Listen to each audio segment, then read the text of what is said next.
કિડનીનો ઉપાય કરો. કિડની બગડી હોય તો તુલસીના પાંદડા 1 તોલનું લગભગ 10 ગ્રામ લઈ તેની ચા બનાવી પીવી. તેને પીવાથી ઉલટી આવે તો મોંમાં 1 કે 2 લવિંગ કે સાકર ચૂસવી. તે તુલસીના ચા પીધા પછી અડધા કલાકે લીલો રસ પીવો. તેમાં ખાસ રંજકો, છબર, તાંદળજાની ભાજી ઉપર વધુ રહેવું. તે રસ એકલો ભાવશે નહીં. તેમાં લીંબુ, આદુ, મોસંબી, મધ વગેરે નાખી સ્વાદવાળો કરીને પીવો. પહેલાં સવારે ઉઠીને 6 થી 8 કલાક ઉપવાસ રાખવો, પછી રસ પીવો. પછી ગુંદા દ્વારે એનીમા વડે પાણી ચડાવવું. સવાર સાંજ ફરજિયાત લેવું એનીમા. ઉપાય બીજો, 100 ગ્રામ જાંબુ ઠળિયામાં 100 ગ્રામ શિમળાના મૂળ, 10 ગ્રામ શિલાજીત વાટીને સવાર સાંજ 8 થી 10 ગ્રામ ચૂર્ણ લેવું. છતાં તુલસીના પાન રસની ચા પીવાથી કિડની મટે છે.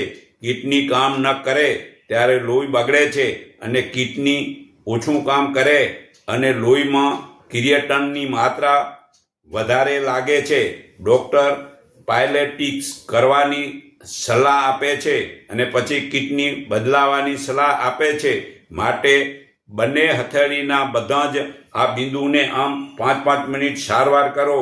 પછી બિંદુ 3, 4, 8, 11 ને 16, 25, 26, 28 એ 1-1 મિનિટ દિવસમાં 3 વખત દાબો અને 8 ગ્લાસમાંથી 2 ગ્લાસ બનાવેલું સૂનું ઉકાળી પાણી પીવું. જેથી શરીરની ખોટી ગરમી ઓછી થશે અને કિડની કામ કરશે. કાળી ચા 1 કપ પાણી ઉકાળો.